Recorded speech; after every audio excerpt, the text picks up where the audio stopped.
Good afternoon, everybody. My name is Jim Zabricki, and I'm a Learning Solution Specialist at Macmillan Learning, and I have also taught online and face-to-face laboratory classes at both the community college and the university levels. And today I'm here to talk to you about Hayden McNeil lab simulations and how it can help as you're transitioning your lab course online. Now, science, unlike a lot of disciplines, is not a spectator-driven discipline. A lot of us, including me, learn science by actually doing it, and this is where most of us got our excitement and our passion for science. So, looking at our new normal situation with COVID, how do we as instructors provide a comparable lab experience to students who may be lacking a fully traditional lab course? And then on top of that, we're all rushing around to figure out the best solution for our students in a hurry. So time is in short supply here. And instructors need something that's pretty much out of the box and ready to go live to students. Now, to put things in perspective, I want to share a metaphor with you that was shared with me at the very beginning of the COVID-19 crisis that I found really helpful and makes a whole lot more sense of the situation and actually kind of puts me at ease. I don't know if you're like me, but I am a terrible flyer. I know flying is safe. I know the aerodynamics behind flying, and every time I fly, I just get so much anxiety because I hate turbulence. No matter how many times I hear the phrase, it's like the bumps on the road, it doesn't reassure me because the chances of a sinkhole opening up and my car falling 36,000 feet are slim to none. But that being said, my anxiety goes down a lot when the pilot comes on the intercom in advance and says, hey, it's going to be a little bit bumpy, but we're going to climb out of this and find some smoother air. Now, I'm sure that pilot hates the turbulence as much as I do, but by that pilot saying that, it actually makes me feel like there was an expectation set and that we're all in this together. And I can prepare myself mentally for that road ahead. And that's how I feel about this daunting task that you and me, we have with our students as we move our face-to-face classes to a fully online experience. Now, there's no two ways around it being different. And the pathway to the end of the quarter of the semester may be bumpy. If the proper expectations are set, you will get through it. And you can think of Macmillan as your flight crew. We're here to help, and we're here for your safety. But that being said, what I'd like to do is go over the flight plan with you for today. So my talk is really divided into 5 parts. So first off, we're going to take off. And so what I'm going to do is show you basic Hayden McNeil functionality. So what are the bare necessities that you need to get started this summer? Once we cover that, we're going to get to our cruising altitude. And what we're going to talk about is what does a lab experience look like in the Hayden McNeil lab sim system? Once we start our initial descent, we'll start talking about how we assess student learning in Hayden McNeil. And then as we prepare for landing, what I'm going to do is bring up some things to check out and also think about as you start to set up your course for the summer. And then finally, once we touch down, I'll give you some places to find some additional help. I'll suggest some things to take a look at as well.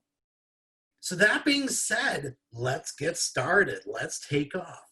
So what I'm going to do is get out of this screen and let's take a look at a Hayden McNeil lab course. So what I'm going to do is actually take you inside my lab course for this summer. So I went ahead and did a little bit of playing around just in the last couple minutes. So let's talk about basic functionality. You get inside your course, this is what it's going to look like.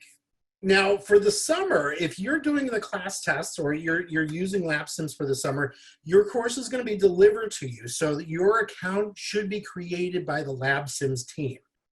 So once you get inside your course, here it is. Now there's a lot of stuff on your screen, a lot of stuff here, but let me show you one really cool thing. So right in the upper right-hand corner, you have a power button.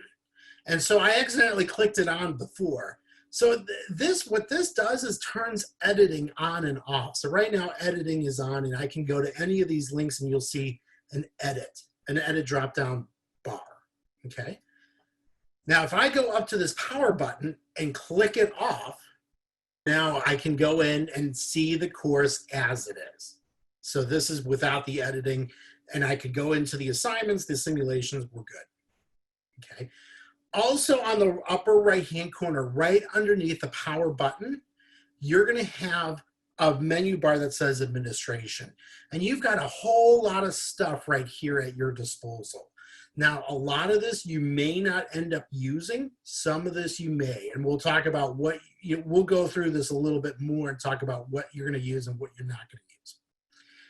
Also, you're going to have this another box that says navigation right below navigation. Let me close administration up. Let's go to navigation. And so if I wanted to navigate the course and go into different experiments, I could do that here.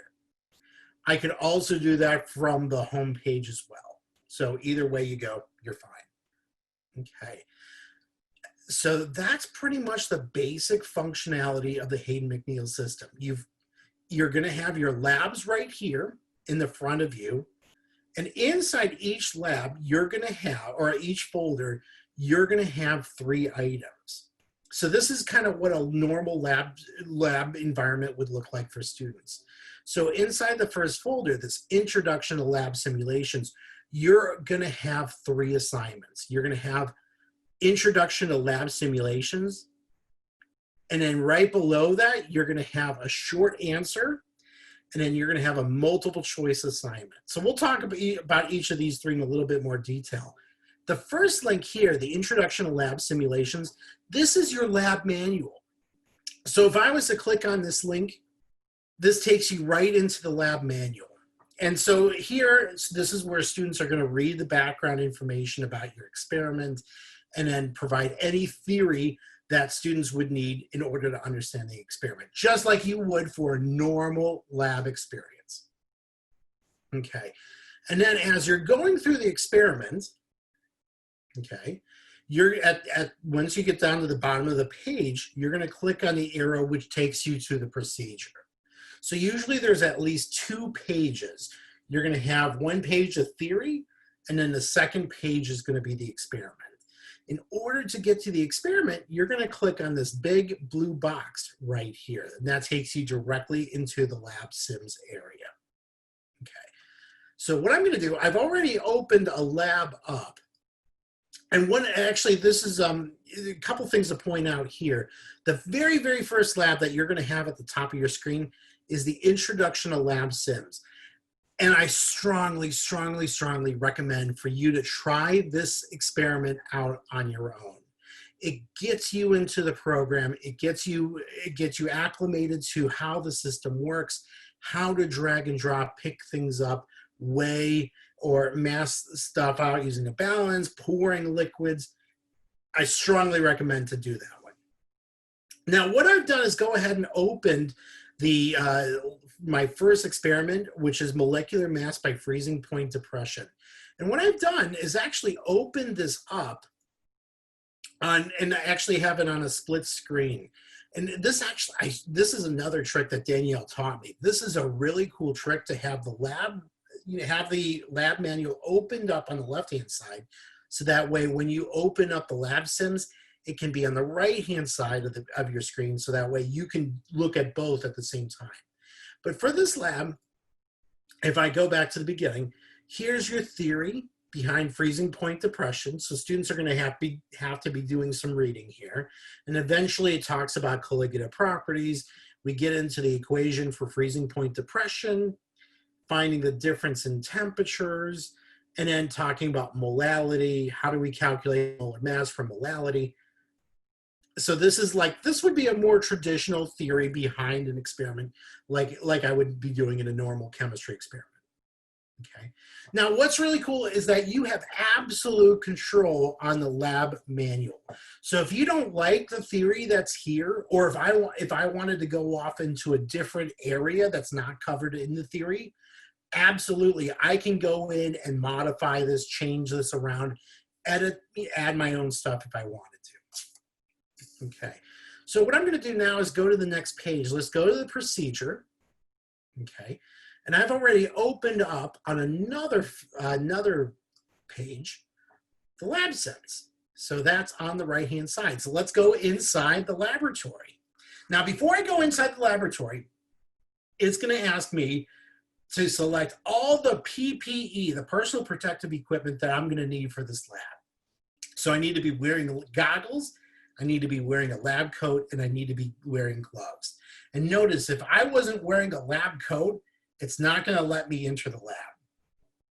All right, so let's go. Let's click on that. Let's enter the lab. Woo! I like the sliding doors. That's so cool. Little things in life. All right, and here I am. I'm inside the lab. All right, so at the very, very top right of your screen, you're going to have 3 shelves. The first shelf is going to be all of your materials. These are all the chemicals that you may or may not need for your experiment. Okay. Underneath that, you're going to have the containers. And so for this particular experiment, we only have 2 containers that we're going to need: a large test tube and a graduated cylinder, 10 mil graduated cylinder. And what's kind of nice is that you can hover over the bottles, and it's or over the objects, and it's going to give you a pop-up label that tells you what you're looking at. And then finally down below, here are all the instruments that we're going to need for this experiment. Okay, and so the way this works, if I move down to the procedure, so it's telling us for step 1 that we need to take a clean test tube from the container shelf and place it on the workbench. So what I'm going to do is go over here to containers, to that large test tube. What I'm going to do is click and drag it over. Now you'll notice that over the test tube, you're going to have a blue box or blue object box. So every time you're clicking something or dragging something to, to an object, you have to make sure that the blue boxes overlap with each other. So what I want to do now is drag this blue test tube, to your shelf, to the tabletop, and there it is. Release my button, and now it's stuck on the table. And so let's say I wanted to take my thermometer and measure the temperature of this test tube. Okay, I would have to click and drag it over, but this time, if I wanted to measure the thermometer inside the test tube, I have to make sure that those boxes overlap. And there it is. Okay. Now, before I brought the thermometer over, I probably should have put something in the test tube. So what I'm going to do is drag the thermometer out and put the thermometer on the shelf. And now what I'm going to do is, let's take some water. Let's take some water, and I'm going to pour it into my test tube. Okay. Again, same thing. I drag the water, make sure that the blue water box is going to overlap with that test tube. Now, what's really cool is that now it's going to ask us to pour an amount in. So what I'm going to do, let's pour in 20 milliliters. So you can pour up to 24 milliliters. Let's pour 20 in just to play. Ooh, it's filling up with water. All right, so what I'm going to do now, let's drag that thermometer in. Let's measure the temperature of the water. So I'm going to drag that to overlap with the test tube. All right, so now it's 70.7 degrees Fahrenheit. And what's kind of cool, because we usually don't use Fahrenheit, I can click on this Fahrenheit button and switch it to Kelvin or degrees Celsius. All right, so let's say I need to get this reading. I need to get this temperature. One thing I can do is actually click pause right here. And so by clicking on the time button on the lower left-hand side, that pauses the experiment. So if students have to write down a mass, or if they have to write down a temperature or a color change, or observe something, they can pause the experiment, the reaction, and write those reactions, record the numbers. And then once they're ready to start again, they just click on the clock again and it starts running. Okay. All right. So what I'm going to do now, this is actually kind of cool. If we take a constant temperature bath, what I'm going to do is drag that temperature bath down to the shelf, down to the tabletop. We can actually take our test tube with the thermometer in it and drag that into the water bath. And so at this point, I can adjust the temperature and make it go up or make it go down. So let's put in dry ice. Let's see what happens. So the temperature is falling quickly, and then it should start freezing. Oh, there it is. It should be free. Oh, there it goes. The water's going down, and you can see the ice building up at the bottom. Come on. All right, so clearly I'm having a little bit of fun with this. And one of the things that I strongly recommend is to do these experiments along with your students. So before you make these experiments go live, definitely do these experiments yourself, so that way you can see how this works, how everything plays around, all that good stuff. Now let's say I'm done with this. I'm done with this test tube and it's ready for me to get rid of. I would take the thermometer out, and I can actually drag that thermometer back to the shelves, so I can put it away. I can take this large test tube, and to dump it out, I'm going to dump it into the waste container. And that way I get rid of all that liquid. Okay. All right, and once I'm done with this large test tube, because it's dirty, I can't just put it back on the shelf, because I'm going to go warning, dirty containers can only be placed in the sink. I'm going to drag this into the sink, and there it is. It's ready to be washed. Okay. And that's it. That's pretty much what a lab experience is going to look like inside the Hayden McNeil Lab Sim system. All right. So I know I talked about editing the lab manual before, and yes, you can absolutely edit the lab manual. So if it does, if there's procedures that's not very clear, you can reword that, not a problem. Now, can you add procedures and involve chemicals that aren't on the material shelf? And the answer is no. So unfortunately, you can't add any materials or any chemicals to the experiment. All right. So yeah, that was our cruising altitude. We've taken a look at the Hayden McNeil Lab Sims program, how it works, all that good stuff. So now we're actually starting our initial descent. How do we assess student learning inside the Hayden McNeil system? So let's go back inside my course. All right, so here we are back at the home page of a course. Now I said earlier that you have two assignments. One that's going to be marked SA for short answer, and then the other that's marked MC for multiple choice. These are meant to be post-lab assignments. So you could use either the short answer assignment or the multiple choice assignment, and these are ready to go to students right now. Now the rationale behind the two assignments, if you wanted to use a multiple choice assignment, these would be graded automatically. And so you would get, you would not have to grade these assignments yourself. If you went with the short answers, this would involve students writing a response. What that would mean is that or a TA would have to grade these assignments manually. So you do have a choice of using a multiple choice assignment or a short answer assignment.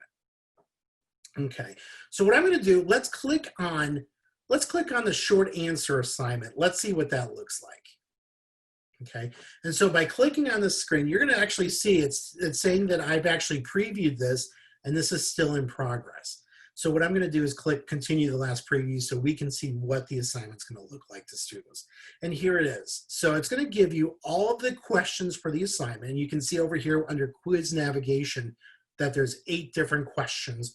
I can click on question 6, and it's going to take me right there. Okay. And so this is where students are going to type in their answers to the questions. And then once they're ready, once they've submitted their questions, they're going to click finish attempt. And by clicking this, they're going to get a confirmation screen. These are the questions, and you can see I've not answered any of these questions, but if I was ready to finish this or submit this for grading, you would click submit all and finish. Okay, so let's return to the attempt. What if we wanted to edit this and find some more questions to put into our lab or into this assignment? In order to do that, what we're going to do is go to the right-hand side of the screen under administration. I'm going to open this tab up. So let's see what we've got. What I'm going to do is click on edit quiz. And by editing quiz, that's going to take us directly to the questions. So you've now got the 8 questions in this assignment. Now on the left-hand side, you have an arrow for each box or each of these questions, and you can actually click and move these questions around if you want to. Okay. Right after the number, you can tell it's going to be an essay question. And then you can actually go in and edit the individual question. Okay. Over here on the right-hand side, you're going to see that all these questions have a number 1.00 around this. What this is are the question weights. So if you wanted to weigh a question more than others, you could adjust those weights manually. Okay, so right now, by everything being 1.00, we're saying that each question is weighted the same. And then on the very top, you're going to see a box that says maximum grade. So right now, this particular assignment has 8 questions, but the maximum grade that students can get on this is 10. At this point, I can go in, change the number of points if I wanted to. Now, one other thing that I can do, if you notice at the top, right at the top of the questions and also at the bottom, you have this add button. And if I click on that, you can add a question, a brand new question yourself. So you would be writing this question from scratch. You could add this from add a question from our question bank, or you could add a random question from our question bank. Okay, so if you wanted to add or remove questions, that's how you would do that. To remove a question, you would click on the X next to the weight, and that would delete your question from the assignment. Okay. Once you're okay with this, you're going to click Save. Okay, so that gets you to choose the questions that you want for the assignment and make everything ready. Now, if I want this to go live to students, the way I want to do that is to go back to the home screen. And if you remember at the very beginning of the presentation, I had to click on the power button. And so I clicked that, I turned the editing off. What I'm going to do is click turn editing on. So that allows me to edit. All right, and so this time I'm going to go back down to my assignment, the short answer molecular mass by freezing point depression, and click edit. And then choose edit settings. What this does is takes us to the screen where I can change the name of this title, but down below where timing is, this is where I can choose when I want the assignment opened and when the assignment's going to close. And if I want to provide a time limit, that's where I would be able to do that. Okay. Now you'll notice, I don't know if you may have picked this up, but going back to the home screen, underneath the short answer and the free response, short answer and the multiple choice assignments, there's another one down here that says PreLab for lab number 1. This is actually something that I played around with. So you can actually create your own assignment from scratch inside the Hayden McNeil system. And so you can pull in questions from the question bank. You can write your own questions. So you can do that as well. If you want to create pre-lab assignments, you can do that from here as well. All right. So now that we talked about creating an assignment, taking a look at one of the assignments provided, talk about editing, adding questions, removing questions. Let's talk about some of the other things to think about as you're going forward in your course. Now, so we talked about assigning things. Where do the grades show up? Well, over here on the right-hand side of the screen, under the navigation box, you're going to have a link to grades. Okay, so what I'm going to do is click on grades. And by clicking on that, that's going to take you to your grade book. So this is your grade book. Now, right now, because my course doesn't start until July 6th, we got some time. There's no students in here. There's no assignments. But at this point, this is where I would be looking at the gradebook online. If I need to export my grades from Hayden McNeil into Excel, I'm going to click on this drop-down menu that says All Grades Report. If I click on this, one of the options at the very bottom says Export. And so I have a couple options that I can choose how to export. I can export as an Excel spreadsheet. After that point, what you would be doing is choosing which assignments you want to be brought over or exported out of the system, and then you would be able to download the assignment. go download your gradebook. So that's how you would access your gradebook. Again, from the home page, you're going to go to navigation, and then under navigation, you're going to have a link that says grades, and then click on that. All right, so another thing that may be useful as you're going through the course, let's go back to the home page. You may want to take a look at this course from the student perspective instead of from yours.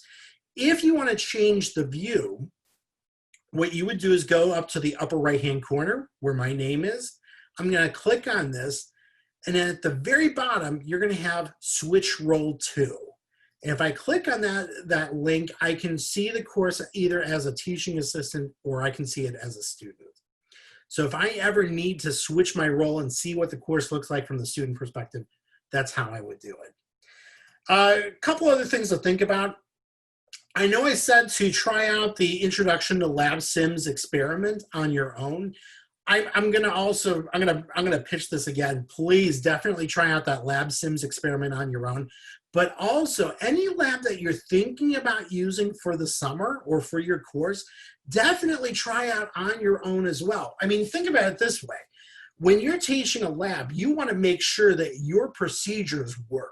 And you want to make sure that the lab is going to give you the expected results that you want. So that being said, you definitely want to try the labs out on your own. And so I strongly recommend, before your class gets started, try the labs out. Because at least you're going to see what it's going to look like for the students, how much time they're going to spend on this, and all that good stuff. And that being said, we've gotten the cruising altitude. We started our initial descent with the with talking about a student assessment. We've talked about some of the other things to talk, check out the grade book and all that stuff. So we're actually touching down. We're at the end of our trip. Have a good day, everybody.